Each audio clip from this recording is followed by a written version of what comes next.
ত্রয়োদশ জাতীয় সংসদের প্রথম অধিবেশন কাল সভাপতি, স্পিকার, ডেপুটি স্পিকার চূড়ান্ত করবেন প্রধানমন্ত্রী। রীতি অনুযায়ী ভাষণ দেবেন রাষ্ট্রপতি। স্পিকার এবং ডেপুটি স্পিকারকে গ্রহণ করাবেন রাষ্ট্রপতি। 133টি অধ্যাদেশ আইনমন্ত্রী উত্থাপন করবেন এবং এরপরে রাষ্ট্রপতির ভাষণ হবে। সংসদকে সকল কর্মকাণ্ডের কেন্দ্রবিন্দুতে পরিণত করব। সংসদে দায়িত্বশীল ভূমিকা রাখতে চায় জামায়াত। মোহাম্মদ শাহাবুদ্দিনের ভাষণের বিরোধিতা। স্বৈরাচারের দোষর, রাষ্ট্রপতির ভাষণ দেওয়ার কোনো অধিকার নাই। সকল ব্যাপারে বিরোধিতা নয়, আবার না বুঝেও কোনো সহযোগিতা নয়। বিরোধী দল হিসেবে আমরা একটা দায়িত্বশীল বিরোধী দলের ভূমিকা পালন করতে চাই। দেখছিলেন প্রধান শিরোনাম। সন্ধ্যার সময়ে সঙ্গে আছি আমি জাফর সাদিক। এবার অন্যান্য শীর্ষ সংবাদ। ডেঙ্গু চিকুনগুনিয়া রোধে 14 মার্চ সারা দেশে শুরু হচ্ছে পরিচ্ছন্নতা কার্যক্রম। প্রতি শনিবার এলাকার জনগণকে সঙ্গে নিয়ে জনপ্রতিনিধিদের অভিযানের নির্দেশ প্রধানমন্ত্রীর। অবশেষে চালু হচ্ছে থার্ড টার্মিনাল। চলতি বছরের শেষ দিকে উদ্বোধন, জানালেন বিমান প্রতিমন্ত্রী। কক্সবাজার সমুদ্র সৈকতকে বিশ্বমানের করতে সহযোগিতার প্রস্তাব চীনের। মধ্যপ্রাচ্য সংঘাতের জেরে বাড়তি তেল নেয়ার হিড়িক। পাম্পে সেনা চান মালিকরা। আরও ডিজেল চেয়ে ভারতকে চিঠি। এলএনজি আমদানির ব্যাপারে মার্কিন রাষ্ট্রদূত, অর্থমন্ত্রী আলোচনা।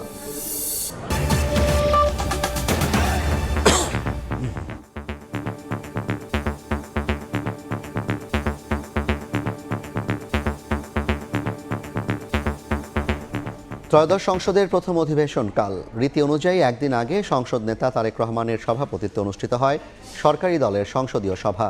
বৈঠক শেষে বিএনপির সংসদ সদস্যরা জানান, সভাপতি, স্পিকার ও ডেপুটি স্পিকার নির্বাচনের বিষয়ে সিদ্ধান্ত নেবেন সংসদ নেতা। বিধি অনুযায়ী কাল তাদের শপথ পড়ানোর পাশাপাশি অধিবেশনে ভাষণ দেবেন রাষ্ট্রপতি। যাত্রা শুরু হচ্ছে ত্রয়োদশ জাতীয় সংসদের। রীতি অনুযায়ী আগের সংসদের স্পিকারের সভাপতিত্বে অধিবেশন শুরু হওয়ার কথা থাকলেও স্পিকারের চেয়ারটি ফাঁকা রেখে শুরু হচ্ছে 24-এর গণ অভ্যুত্থান পরবর্তী সংসদের প্রথম অধিবেশন। অধিবেশনের শুরুতে বক্তব্য রাখবেন সংসদ নেতা প্রধানমন্ত্রী তারেক রহমান। তিনিই ঘোষণা করবেন সভাপতিত্ব করবেন কে। জ্যেষ্ঠ নেতাকে প্রস্তাব করার পর কেউ একজন সমর্থন করবেন, তারপর তিনি সেখানে সভাপতিত্ব করবেন। সেই সভায় আমরা মাননীয় স্পিকার এবং ডেপুটি স্পিকার নির্বাচিত করব। ডেপুটি স্পিকার যখন আসবেন তখন সভাপতি মণ্ডলী মনোনয়ন করবেন 5 জন। তারপরে শোক প্রস্তাব উত্থাপন করবেন। সেখানে আমাদের প্রয়াত নেত্রী, দেশনেত্রী, আপসী নেত্রী বেগম খালেদা জিয়া সম্পর্কে আলোচনা হবে। তারপর আমাদের জুলাই যোদ্ধাদের সম্পর্কে আলোচনা হবে। অধিবেশন শুরুর আগের দিন প্রধানমন্ত্রীর নেতৃত্বে অনুষ্ঠিত হয় বিএনপির সংসদীয় দলের বৈঠক। সংসদের স্থায়ী কমিটি গঠন এবং কার্যপ্রণালী বিধি নিয়ে বিস্তারিত আলোচনা হয় সভায়। তবে স্পিকার ও ডেপুটি স্পিকার কে হচ্ছেন তা নিয়ে ধোঁয়াশা কাটেনি এখনও। স্পিকার এবং ডেপুটি স্পিকার নির্বাচনের ক্ষেত্রে আমরা সংসদ নেতাকে দায়িত্ব দিয়েছি, সিদ্ধান্তটা তিনিই দেবেন। আগামীকালকে আমরা জানতে পারবো। বিভিন্ন বিষয় নিয়ে আগামীকাল সংসদ শুরু হচ্ছে, সেই সব বিষয় নিয়ে একই সঙ্গে আমরা পার্লামেন্টের সব দায়িত্ব নিয়ে আলোচনা হয়েছে। সাধারণত ক্ষমতাসীন দল থেকেই স্পিকার, ডেপুটি স্পিকার নির্বাচিত হয়ে থাকে। তবে এবার ডেপুটি স্পিকারের পদটি বিরোধী দল জামায়াতে ইসলামীকে দেওয়ার প্রস্তাব দিয়েছে বিএনপি। জামায়াত সাড়া না দিলে বিএনপি থেকেই হবে deputy speaker. Speaker, deputy speaker নির্বাচিত হওয়ার পর বসবে মূল অধিবেশন। উত্থাপন করা হবে অন্তর্বর্তী সরকারের সময় হওয়া 133টি অধ্যাদেশ। সংসদের বিধি মোতাবেক যে সমস্ত স্পিকার এবং ডেপুটি স্পিকারকে শপথ গ্রহণ করাবেন রাষ্ট্রপতি। এরপরে আবার অধিবেশন বসবে। সংসদে যে সমস্ত অর্ডিন্যান্সগুলো প্লেস করার কথা, উত্থাপন করার কথা 133টি অধ্যাদেশ আইনমন্ত্রী উত্থাপন করবেন। প্রথা অনুযায়ী প্রথম অধিবেশনে ভাষণ দিবেন রাষ্ট্রপতি মোহাম্মদ শাহাবুদ্দিন। আর কার্য উপদেষ্টা কমিটি গঠনের পর ঠিক হবে প্রথম অধিবেশনের সময়কাল। ইমরুল আহসান, সময় সংবাদ, ঢাকা। রাষ্ট্রপতি মোহাম্মদ শাহাবুদ্দিনের সংসদে ভাষণ দেওয়ার কোনো অধিকার নেই বলে মন্তব্য করেছেন বিরোধী দলীয় নেতারা। সংসদীয় সভা শেষে তারা জানান, ডেপুটি স্পিকারের বিষয়ে প্রস্তাব পাওয়ার পর সিদ্ধান্ত জানানো হবে। সংসদে জামায়াত দায়িত্বশীল ভূমিকা রাখতে চায় উল্লেখ করেন নেতারা। তারা বলেন, বাধ্য না হলে কোনো বিষয় আদালত পর্যন্ত নেওয়া হবে না। ত্রয়োদশ জাতীয় সংসদের প্রথম অধিবেশন শুরুর আগের দিন বুধবার সংসদ ভবনে বিরোধী দল জামায়াত, এনসিপি, খেলাফত মজলিস ও বাংলাদেশ খেলাফত মজলিসের সংসদ সদস্যরা দুপুর 12টায় বিরোধী দলের সভাকক্ষে বিরোধী দলীয় নেতা ও জামায়াত আমির ডাক্তার শফিকুর রহমানের সভাপতিত্বে বৈঠক করেন তারা। ঘণ্টাব্যাপী বৈঠক শেষে বিরোধী দলীয় চিফ হুইপ ও এনসিপি আহ্বায়ক নাহিদ ইসলাম জানান, সংসদে বিরোধী দলের ভূমিকা নির্ধারণ নিয়ে আলোচনা হয়েছে। স্পিকার নির্বাচন হওয়ার কথা, ডেপুটি স্পিকার নির্বাচন হওয়ার কথা, এই সংসদটাকে সংবিধান সংস্কার পরিষদ হিসেবে কার্যকর করা, এই বিষয়গুলো নিয়ে আলোচনা এখনো চলমান আছে। বিরোধী দলীয় উপনেতা ও জামায়াতের নায়েবে আমির সৈয়দ আব্দুল্লাহ মোহাম্মদ তাহের বলেন, অধিবেশনে রাষ্ট্রপতির ভাষণ দেওয়ার কোনো অধিকার নেই। আর ডেপুটি স্পিকার প্রসঙ্গে বলেন, আনুষ্ঠানিক প্রস্তাব পেলে নেওয়া হবে সিদ্ধান্ত। রাষ্ট্রপতির ভাষণ দেওয়ার কোনো অধিকার নাই। স্বৈরাচারের দোসর বিএনপি কেন যে তাকে দিয়ে সব ভাষণ দেওয়াচ্ছে এটা আমাদের কাছে পরিষ্কার নয়। স্পিকারের বিষয়ে যখন প্রস্তাব আসবে তখন এটা আমরা জানাবো। বিরোধী দলীয় নেতা ডাক্তার শফিকুর রহমান বলেন, দায়িত্বশীল বিরোধী দলের ভূমিকা পালন করবে জামায়াত। সবকিছুতে বিরোধিতা নয়, আবার না বুঝে সমর্থনও নয়। বিরোধী দল হিসাবে আমরা একটা দায়িত্বশীল বিরোধী দলের ভূমিকা পালন করতে চাই। সকল ব্যাপারে বিরোধিতা নয়, আবার না বুঝেও কোনো সহযোগিতা নয়। দেশ এবং জাতির কল্যাণে সরকারি দলের গৃহীত সকল সিদ্ধান্ত এবং পদক্ষেপে আমাদের সমর্থন থাকবে, সহযোগিতা থাকবে। জনগণের অধিকার প্রতিষ্ঠায় সংসদে কার্যকর ভূমিকা রাখার প্রত্যয় জানান বিরোধী দলীয় সংসদ সদস্যরা। এগুলো ভুলে গিয়ে মুরসালিন হক জুনায়েদ, সময় সংবাদ, ঢাকা। নতুন সংসদ দেশের সব কর্মকাণ্ডের কেন্দ্রবিন্দু হবে বলে জানিয়েছেন স্থানীয় সরকার মন্ত্রী ও বিএনপি মহাসচিব মির্জা ফখরুল ইসলাম আলমগীর। বুধবার সন্ধ্যায় জাতীয় ইফতার মাহফিলে একথা বলেন তিনি।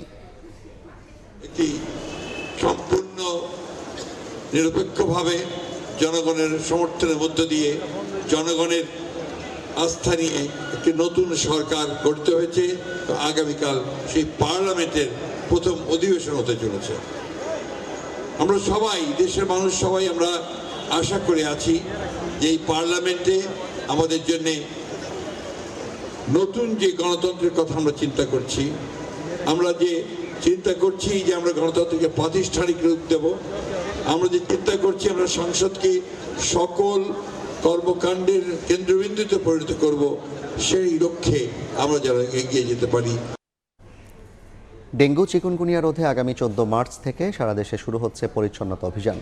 দেশবাসীর উদ্দেশ্যে একটি বিশেষ ভিডিও বার্তায় একথা জানান প্রধানমন্ত্রী তারেক রহমান। প্রতি শনিবার এলাকার জনগণকে সঙ্গে নিয়ে জনপ্রতিনিধিদের অভিযানের নির্দেশ দিয়েছেন সরকার প্রধান।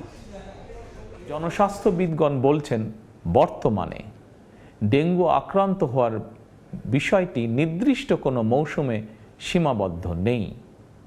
সুতরাং যে কোনো সময় মানুষ ডেঙ্গু বা চিকুনগুনিয়ায় আক্রান্ত হওয়ার আশঙ্কা রয়েছে। ডেঙ্গু প্রতিরোধে সচেতনতা এবং পরিষ্কার পরিচ্ছন্নতাই সবচেয়ে কার্যকর উপায়। এই পরিচ্ছন্নতা অভিযানে স্থানীয় প্রশাসন কার্যকরী উদ্যোগ গ্রহণ করছে। এর পাশাপাশি প্রতিটি এলাকার জাতীয় সংসদ সদস্যগণ সর্বস্তরের জনপ্রতিনিধিদের গণের প্রতি আমার আহ্বান, জনগণকে সঙ্গে নিয়ে প্রতি সপ্তাহের শনিবার আপনারা যার যার এলাকার নিজ নিজ বসত বাড়ি এবং আশেপাশের এলাকায় পরিচ্ছন্নতা অভিযান পরিচালনা করুন। কাটছে না অস্থিরতা। বুধবারও রাজধানীর ফিলিং স্টেশনগুলোতে দেখা যায় যানবাহনের লম্বা সারি। উদ্ভূত পরিস্থিতিতে ফিলিং স্টেশনে পুলিশের পাশাপাশি সেনা মোতায়েন, সরবরাহ বাড়ানো সহ 8 দফা দাবি জানিয়েছে পেট্রোল পাম্প মালিকরা। নিরাপত্তা নিশ্চিত না হলে পাম্প বন্ধ রাখার হুঁশিয়ারি দেন তারা। সপ্তাহখানেক ধরেই রাজধানীর পাম্পে পাম্পে যানবাহনের দীর্ঘ সারি। মধ্যপ্রাচ্যে সংঘাতের জেরে সংকটের শঙ্কায় জ্বালানি তেল বিক্রি হচ্ছে রেশনিং পদ্ধতিতে। ফলে ফিলিং স্টেশনে ঘন্টার পর ঘন্টা অপেক্ষা গ্রাহকদের। সেই মহাকালীর ওইখান থেকে লাইন ধরছি, এই পর্যন্ত আসতে 3 ঘন্টা লাগবে। 9টা থেকে শুরু, এখন 10টার বেশি বাজে। তেলই নিতে পারি না, অফিসে যাবো কিভাবে? আগে তো আসতাম 5 মিনিটে নিয়ে যেতাম তেল, এখন তো আর সেটা নাই। রাজধানীর একটি হোটেলে সংবাদ সম্মেলনে ফিলিং স্টেশন মালিকদের সংগঠন বাংলাদেশ পেট্রোল পাম্প ওনার্স অ্যাসোসিয়েশনের নেতারা অভিযোগ করেন, বিপণন কোম্পানি থেকে মিলছে না চাহিদা মতো জ্বালানি তেল। শুক্রবার থেকে শনিবার রবিবার পর্যন্ত পাম্প ড্রাই ছিল। রবিবারে আমাকে দেয়া হয়েছে আমার 20,000 জায়গায় মাত্র 4,500 লিটার। চট্টগ্রাম বিভাগের ম্যাক্সিমাম পাম্পই তেল তো পাচ্ছেই না। সবচেয়ে বড় সমস্যা হচ্ছে আমাদের নিরাপত্তাটার অভাব হয়ে গেছে। প্রত্যেকটি ফিলিং স্টেশন নিরাপত্তার জন্য পুলিশের সাথে সেনা সদস্য মোতায়েন করতে হবে। আমাদের যানবাহনের নিরাপত্তা নিশ্চিত করা না হলে আমরা আমাদের ব্যবসা বন্ধ রাখার ঘোষণা দিতে বাধ্য হব। এদিকে বিভাগীয় শহরে ফিলিং স্টেশনে পেট্রোল ও অকটেন সরবরাহের পরিমাণ 10% বাড়ানোর সিদ্ধান্ত নিয়েছে বিপিসি। অন্যদিকে বুধবার ও চট্টগ্রাম বন্দরে জ্বালানিবাহী 14টি জাহাজের খালাস কার্যক্রম চলে। আমদানি করা জ্বালানির মধ্যে আছে অপরিশোধিত জ্বালানি তেল, ডিজেল, ফার্নেস অয়েল, এলএনজি ও এলপি গ্যাস। ফারুক ভিয়া, রবিন, সময় সংবাদ, ঢাকা। আপৎকালীন পরিস্থিতি সামাল দিতে বাড়তি ডিজেল সরবরাহের জন্য ভারতের কাছে অনুরোধ করা হয়েছে বলে জানিয়েছেন বিদ্যুৎ ও জ্বালানি মন্ত্রী ইকবাল হাসান মাহমুদ। তবে প্রতিবেশী দেশটি কী পরিমাণ ডিজেল দিতে পারবে সে ব্যাপারে চূড়ান্ত সিদ্ধান্ত জানায়নি। বুধবার সচিবালয়ে ভারতীয় হাইকমিশনের প্রণয় ভার্মার সঙ্গে বৈঠক শেষে একথা জানান তিনি। এ সময় ডিজেল সহায়তা চেয়ে বাংলাদেশের দেয়া চিঠির বিষয়ে মোদী সরকারের সঙ্গে আলোচনা করা হবে বলে জানিয়েছেন ঢাকায় নিযুক্ত ভারতীয় হাইকমিশনার প্রণয় ভার্মা।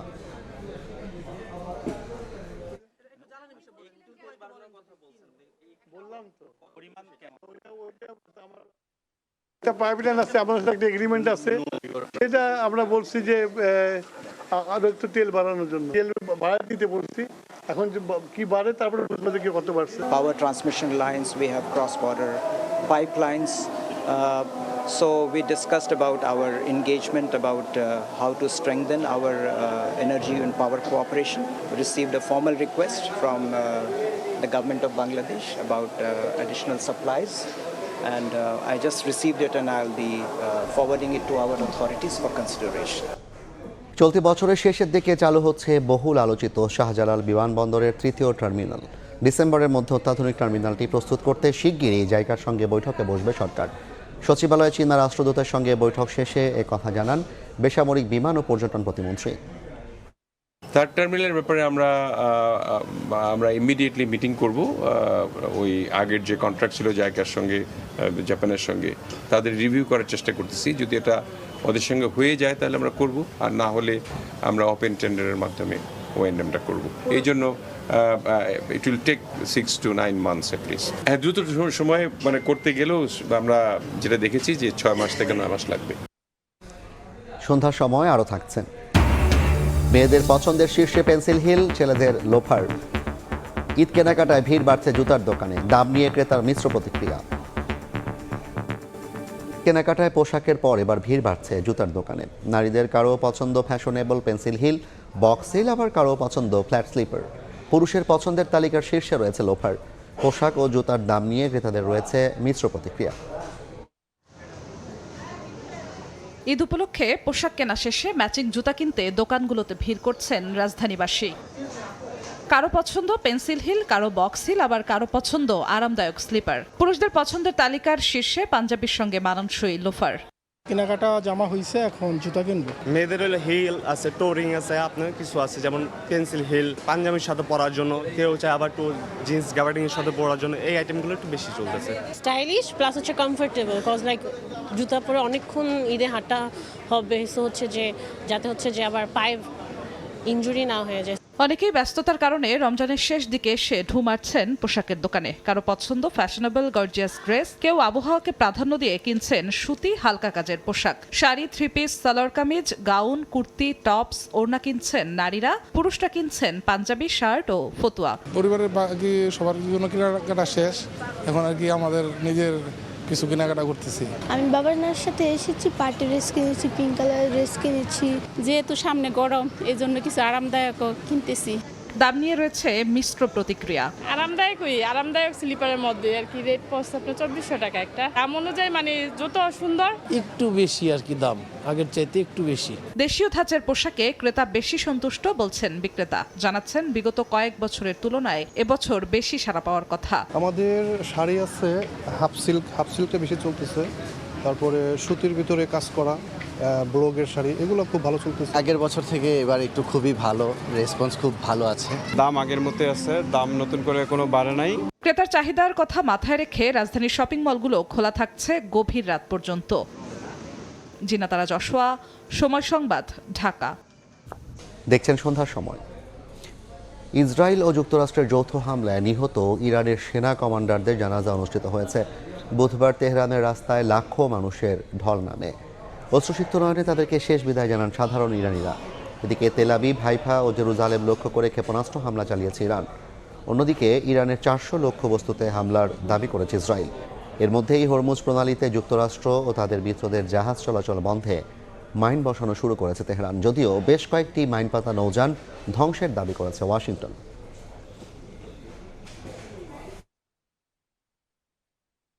এ পর্যায়ের শীর্ষ সংবাদগুলো জানিয়ে দিচ্ছে আরেকবার। ত্রয়োদশ সংসদের প্রথম অধিবেশন কাল। সভাপতি, স্পিকার ও ডেপুটি স্পিকার চূড়ান্ত করবেন প্রধানমন্ত্রী। রাষ্ট্রপতির ভাষণ নিয়ে মুখোমুখি সরকার ও বিরোধী দল। মধ্যপ্রাচ্য সংঘাতের জেরে তেল নেয়ার হিড়িক, পাম্পে সেনা চান মালিকরা। বাড়তি ডিজেল চেয়ে ভারতকে চিঠি।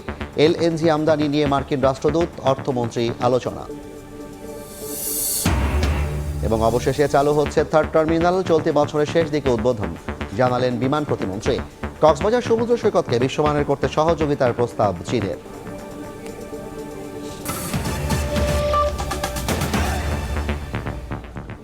এই ছিল সন্ধ্যার সময়। এরপর জনপদের সময় নিয়ে সঙ্গে থাকবেন গোলাপ রাব্বি। জাফর, আপনাকে ধন্যবাদ। জনপদের সময় নিয়ে আসছে কিছুক্ষণ পর, সঙ্গেই থাকুন সময়।